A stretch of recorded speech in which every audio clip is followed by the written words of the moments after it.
Allu Arjun arrest, remand, high court మధ్యంతర ఉత్తర్వులు, క్షణక్షణం ఉత్కంఠ, దీని మీద న్యాయవాది వాదనలు, న్యాయమూర్తి గారి వ్యాఖ్యలు ఇవన్నీ చూస్తే మొత్తంగా ఇదంతా గూడా 'పుష్ప' సినిమాలో ఏ విధంగా అయితే ప్రతి సీను, క్షణక్షణం ఉత్కంఠ భరితంగా సాగుతుందో, ఈ రియల్‌గా జరిగినటువంటి ఈ సంఘటనల సమాహారాన్ని మొత్తాన్ని గూడా ఒక్కసారి గుదిగుచ్చి పరిశీలించినట్టయితే, ఇది 'పుష్ప 3' లాగా చాలా ఉత్కంఠ భరితంగా ఉంది.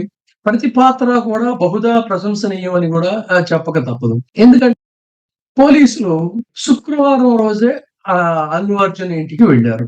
అసలు శుక్రవారం రోజే వెళ్ళాల్సినటువంటి అవసరం ఏముంది అనంటే, ఒక ఇంటెన్షనల్‌గా ఈ అరెస్టు జరిగింది అని అనుకోవడానికి చట్టం తన పని తాను చేసుకొని ఎళ్తుందని చెప్తున్నారు. కానీ దీని వెనక ఒక ఉద్దేశపూర్వకంగానే ఈ అరెస్టు జరిగింది.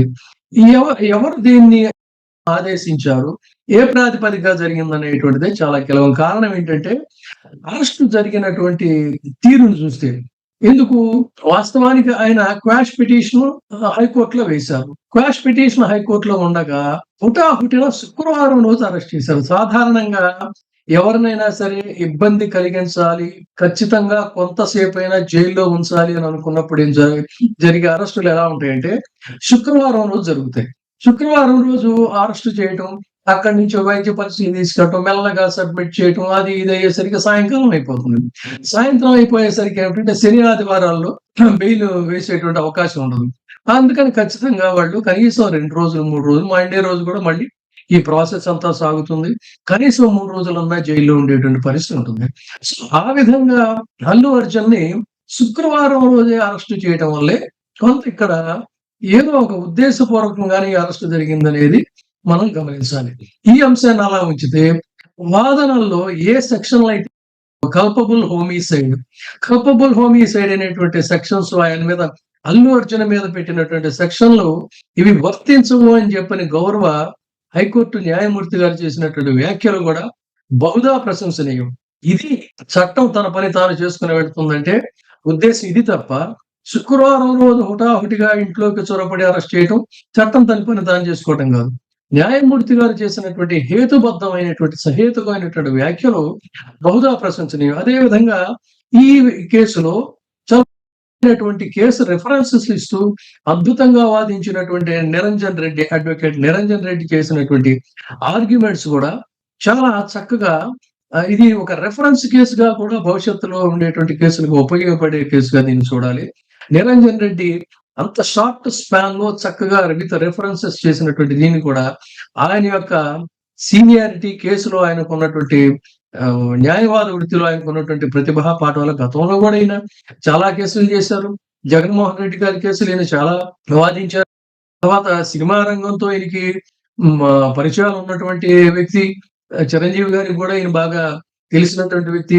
వైసీపీలో మరి అందుకే ఆయనకి బహుశా రాజ్యసభకి ఈయన అన్ని రకాలుగా కూడా అర్హుడని ఆ రోజున తెలంగాణకి చెందినటువంటి వ్యక్తికి రాజ్యసభ ఎలా ఇస్తారని చెప్పని విమర్శలు కూడా వచ్చాయి. అయినా కూడా చాలా బాధ్యతాయుతమైనటువంటి పదవిని జగన్మోహన్ రెడ్డి గారు ఈయనకి అప్పజెప్పారు. ఆయన ఈ కేసులో మాబోటి వాళ్ళకి ఆయన ప్రతిభా పాఠవాలు తెలుసు గానీ, మాసెస్‌కి కూడా అర్థమయ్యింది ఈ కేసుతో ఆయన యొక్క ప్రజ్ఞ ఏంటనేటువంటిది.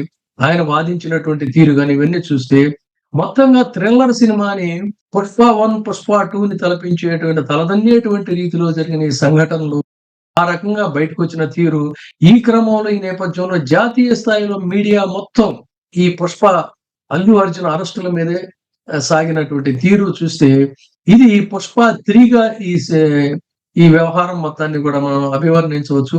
బట్ ఏదైనా కూడా ఇందులో కూడా మళ్ళీ జైలుకి రిమాండ్‌కి వెళ్ళిన తర్వాత కూడా తగ్గేదేలే అన్నట్టుగా ఏ విధంగా అయితే స్టేషన్‌కెళ్ళి మళ్ళీ బయటకొస్తాడో ఆ విధంగా అల్లు అర్జున్ రావటం అనేటువంటిది కూడా ఇది అంటే అదృష్టవంతుడినెవరు చెడగొట్టలేరు, దురదృష్టవంతుడినెవరు బాగు చేయలేరు అనేటువంటి రీతిలో ఆయనకి ఆయన మీద ఒక రకమైనటువంటి ప్రిజుడిస్ నడుస్తున్నా కూడా సక్సెస్‌ఫుల్‌గా బయటికి రావటం అనేది బహుశా దైవ కృప అని చెప్పాలి.